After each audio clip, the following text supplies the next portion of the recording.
All right. Hi, everybody. Today, I am welcoming Tiffany Neill, who is CEO of Lautman Maska Neill and is one of our newest companies joining us at Carey and Co., your nonprofit services platform, on our non-podcast podcast this morning. And I wanted to give you all a chance to meet Tiffany, but I thought we'd take a moment also to talk about funding resiliency and what that means, especially in major cities across the country. Tiffany is located in DC, so is Lautman. So she's going to give you her take on what it takes to be, in the capital of this country these days. But with that being said, Tiffany, why don't you say hello and introduce yourself? Hi, it's great to be here today. Thank you so much. My name is Tiffany Neill, as Christy said. I'm proud to be the CEO here at Lautman Maska Neill Company.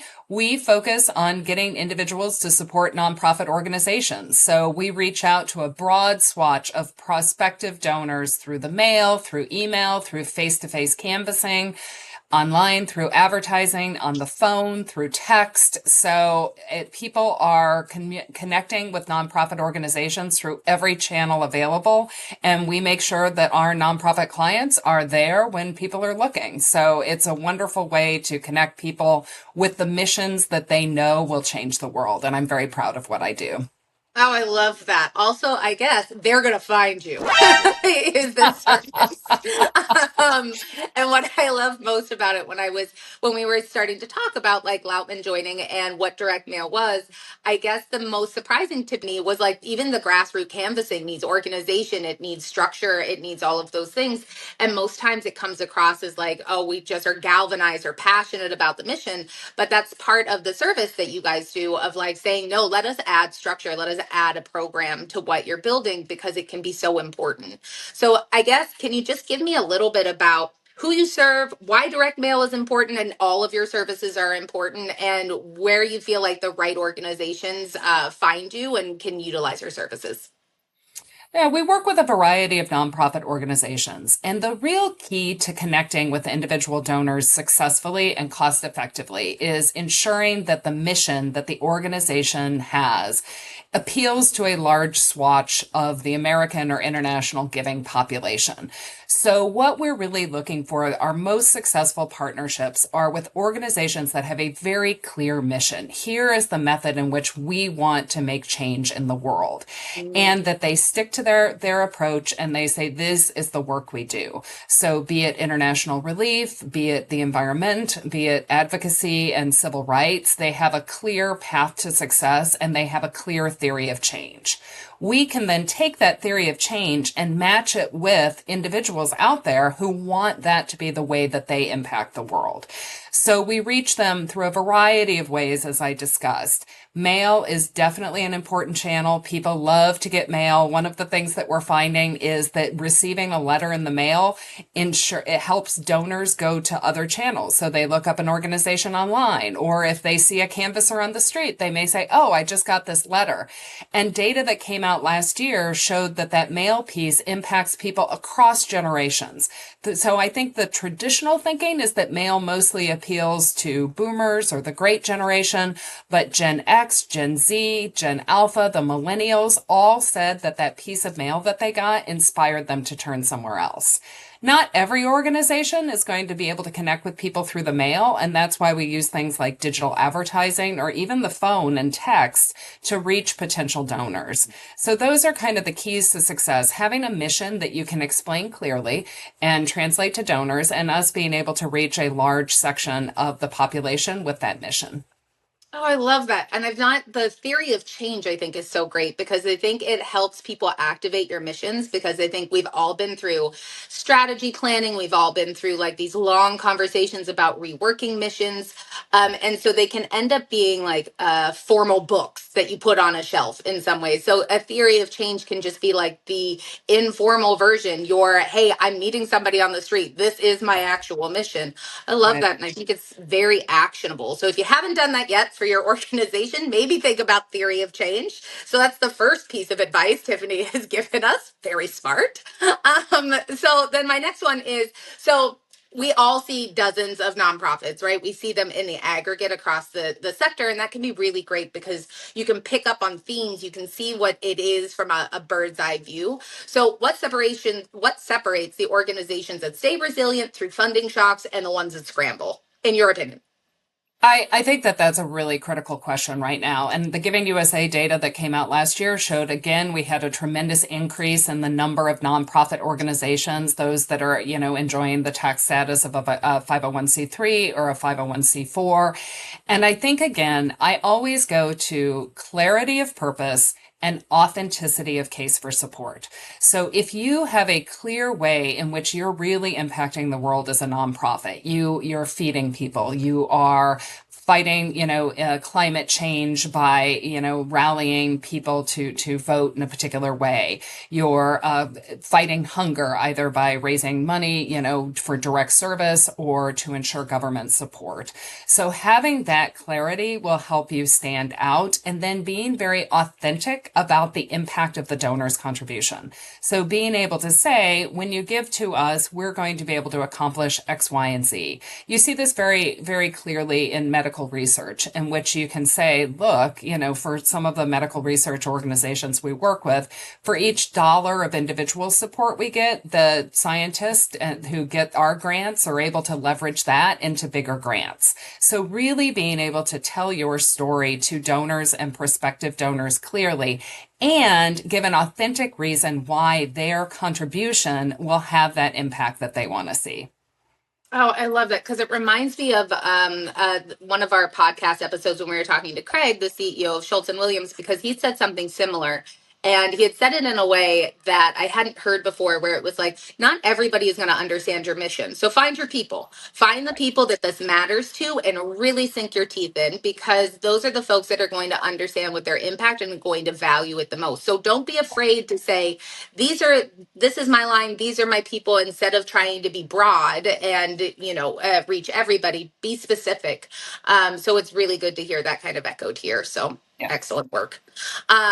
So let's talk about direct mail and individual giving, because those are the two pieces that are most durable. And those are usually what I meet nonprofits that are struggling through government funding or foundations, that the individual giving piece is always the piece that is the most sought out after, right? Because it's the thing that's going to get you through all the other tough times. It's the thing you have the most control over too in these days. So why does that channel hold up, and where do clients underestimate it? Yeah, I think, we talk to a lot of organizations that are trying to diversify their funding streams. So organizations that may be getting 80 to 90% of their revenue from government grants or government pass-through. And then when the, either focus of an administration changes and they choose not to fund certain things, or that tax base, just doesn't support it, they become, or the grants that they write don't hit those things. That's when we start to look to individual donors. And I think that individuals are very generous, and we see them increasing their giving each year. It tends to be about 2% of GDP people give. They give out of pocket.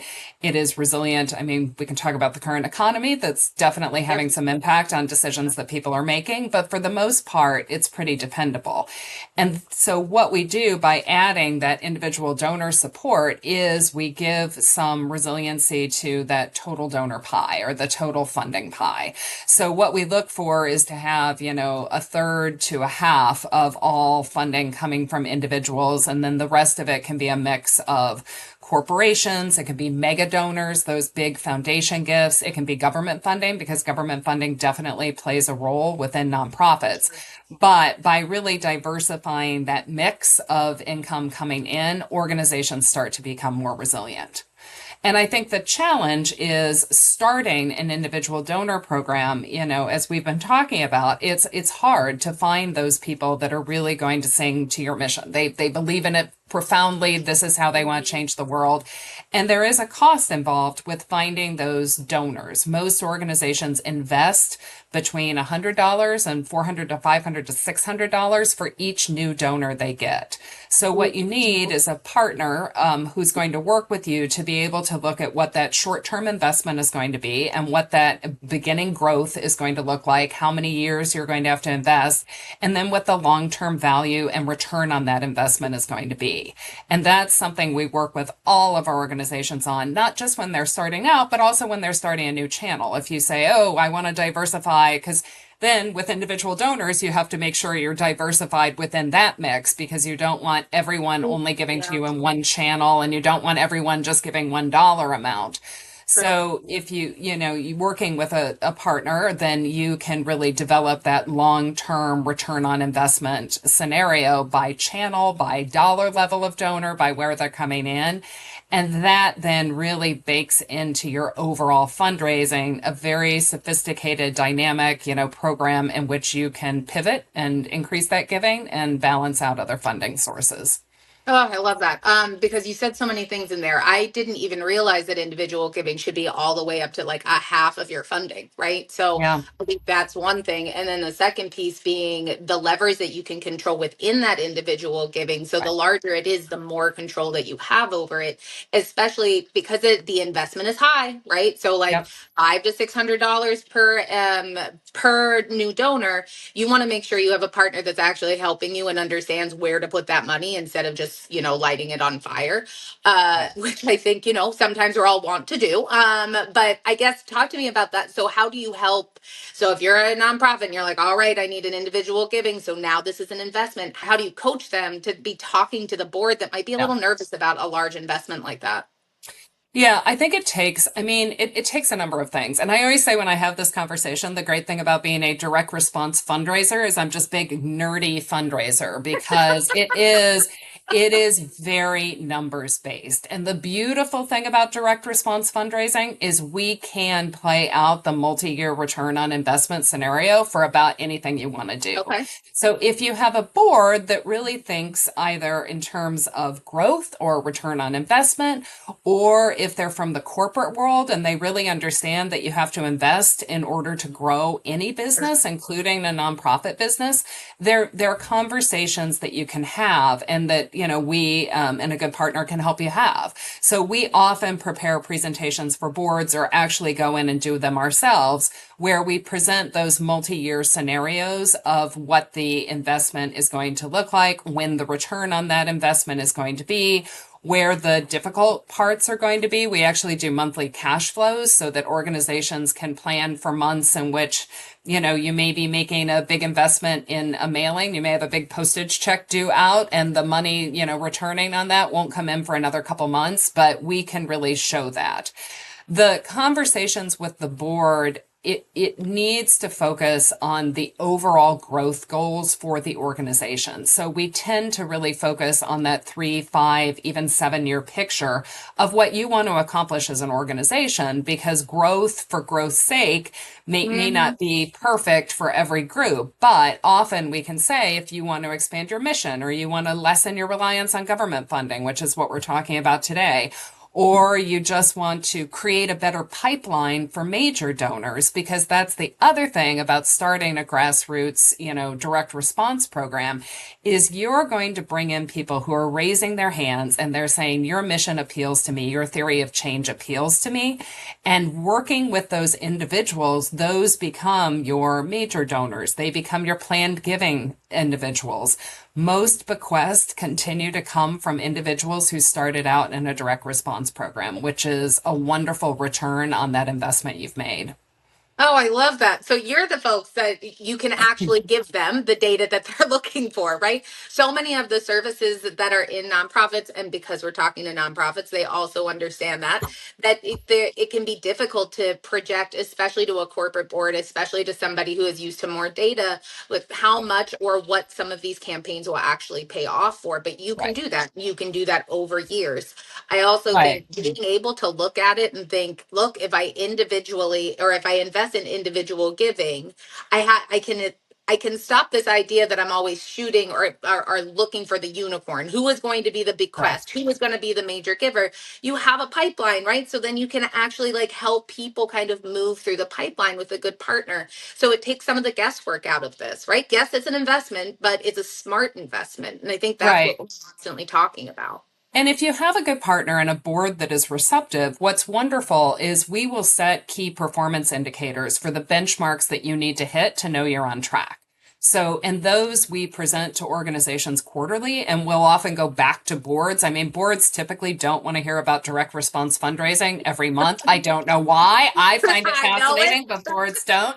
But we do prepare semi-annual or even annual reports that show where you're tracking against those key performance indicators.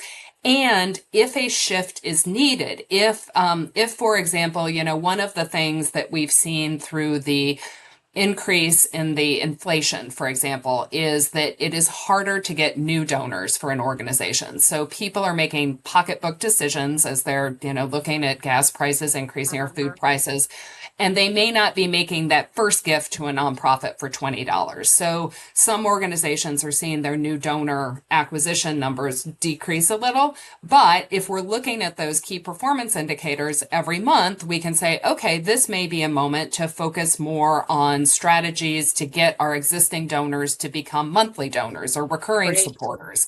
And we can turn that dial and then make sure that that overall revenue remains on the path that we set for it back in the beginning. Oh, smart. So no matter what is happening, right? You have other dials, you have other pivots that you Correct. can make. And I think that helps organizations stabilize, grow, be resilient. But also, I think, especially right now, it gives us all a sense of control, right? Like, how do I effectively help my organization grow? And if it's not because of acquisitions and the economy, okay, now let me focus on something else. And I think sometimes that in and of itself is just I don't know, consoling in this world, and I think that's great. Well, So it's talking, the oh, yeah, because once you have this sort of direct response mechanism going, you have ways of emailing people, of texting people, how you message that can adjust. So you can start to talk about donor advised funds, for example, and say, hey, you may not have, money today to invest in us, but we know a few years ago you created this donor advised fund. That money's just sitting there. That is a way that you can bring about the change in the world that you wanted to see through us by, making a grant from that donor advised fund. So that's the other beauty of it is once you've got the channels up and running, once you have mailings, you have emails, you have text, you have phone calls, the message that you deliver through that can shift and it makes you very flexible and resilient. oh, I love it. You even got DAFs in there. The accountants will be so happy. Look at us. We're going all over the place. um, so tell Very me a little important right now. very important tell everything, right? So in speaking of, so you're in DC, you're in the Capitol right now. You have a lot of clients that are also affected by the federal funding and policy shifts. So what can you tell us from DC, I guess is what I would say. Like what are you sensing? What are you feeling? How are you guys going through all of the changes? That kind of stuff. I mean, it has been an interesting few years, I will say. Every administration brings about change and how they want to see policy Okay. direction made. The last few years, the nonprofit sector has become more of a lever in policy decisions and policy changes than I think it has been in prior years. And I think those early times sent a lot of organizations reeling. The cuts happened very suddenly, very unexpectedly. As you know, when you're getting grants, normally you have a very long runway. Yeah. You know what to expect. I think that caused a great deal of disruption very quickly. But what we also saw was the generosity of individual donors. And for the organizations that had an individual donor program, they were able to go to them and authentically say, we're facing a very challenging moment. And we need to make sure we can continue funding the programs we have, but we're also going to have to, make some adjustments in how we're funding our organization. Some of these groups went to major donors and had those major donors work with them to start, face-to-face canvassing programs or ways of reaching even more individual donors. So I think that, I have always believed that the nonprofit industry as a whole brings in some of the most creative, dynamic, passionate people who tend to find a way through. So I think after those first 6 very disruptive months, organizations with a clear mission and a clear, way to move forward, they figured out some things to do. That's not to say that it hasn't had, devastating impacts on things like funding for medical research and, international relief and sectors like that. But I think that what we have seen is a sort of resiliency of mission and saying what we do matters, and we are going to find a way to continue to be true to the donors who support us and want to see us doing this work. And here's the new way we're going to do it. Oh, I love that. So basically, Tiffany has said, "Don't worry if you came to the nonprofit sector already, you're already a resilient person. You're already going to make it through." And there is a lot of truth to that, right? Because I think Right. I think it takes a certain kind of person to it say. does. I mean, it's a certain kind of creative, intelligent, person who says, I really want to make big changes in the world, and I probably can't just do it by myself. I mean, there are some very powerful people out there who can do it by themselves, but working through those nonprofit organizations on issues that you're passionate about, that you want to see accomplished, I mean, that comes with it a lot of power and strength. And I think that we have seen both individuals and organizations say over the last couple of years, no, what we do really is important, and we're going to see, we're going to figure out a way to keep it going. Oh, what a good hoorah speech. I think I'm an I love it. We're optimist. stronger together. We're stronger together. I love it. So I guess in our last question, and there's been so many really great pieces and points here that I can't wait to like share with everybody and make sure that they all see. But this is my favorite question because I always ask. So what is the thing that you watch organizations do that every time they do it, you go, oh no, guys, this is not what you think it is. This is your pet peeve. This is the, oh, don't do this. Don't put your hand on the hot stove. What is that? So this is a very hard question to answer because Sure. I think long term, the biggest mistake that we see organizations do is when the going gets tough, they stop investing in growth. Sure. And it has been seen every time that when it's Yep. right now, I said it's harder to get new donors. Yep. So, the investment for each new donor is higher, but that doesn't mean to stop bringing in new donors, because what we see is the organizations that have to make that decision to cut bringing in new donors pay for it 2 and 3 years later. The reason Right. I say it's a difficult question is if an organization is left with deciding, do we continue our mission or do we fund acquisition, it is impossible for me to say that it absolutely is never correct to cut back on acquisition. One of the things that I believe has been the most important change over the last many years that I've been doing this is that we've shifted most of our acquisition model and our approach to building individual donor files to having donors that are mostly on recurring gifts, either monthly with Okay. their credit card or semi-annually or that kind of thing, because that creates this cash flow that is predictable and Sure. reliable and resilient, so that if you do have to make a painful decision to reduce the number of new donors you're bringing in, at least we know we have that steady stream to keep the mission going. So I think it always goes, oh, please don't cut back on acquiring new donors. But I understand that sometimes those hard decisions have to be made. So my job as a fundraising consultant is to find a way 2 or 3 years from now that painful decision an organization had to make doesn't impact their ability to fulfill their mission in the future. Right, because that's what we're all here for, right? Like, even Right, if we're not in the nonprofit sector itself, you're sitting here supporting so many nonprofits that right, are, and they already have to do all of the things with very little resources. So I think correct. we're all very aware of like how do you make the right choices in the worst of circumstances, because none of us want to leave our clients worse off than what we found them for in any Correct. means. But I think also helping to say, hey, don't cut back on investment here, because we still have to make sure that we're alive 10 years, 15 years from now. Correct. I think is one of the better pieces that we can offer, and like indirect support, right? Like I'm going to be here with you now, and we'll be there in a couple years too when we're Right. out of this mess. Yeah. Hopefully. Well, Tiffany, thank you so much for this. This was so great. There were so many good pieces, and I enjoyed this so much. But any closing words that you'd want to say before we say goodbye? No, I mean, hang in there, everyone. These are difficult times. These are difficult days. I know that the biggest impact on fundraising on both a macro and micro level is things like the stock market and the economy, and it's a little tumultuous right now. So I always feel that I love my job and I love what I do because we all have each other. So hang in there. We'll make it through, and keep that guiding principle of the mission you work for. I love that. All right. Thanks, guys, for joining us here Thank again. you, We'll see you Christy. again soon. Bye, Tiffany. Bye.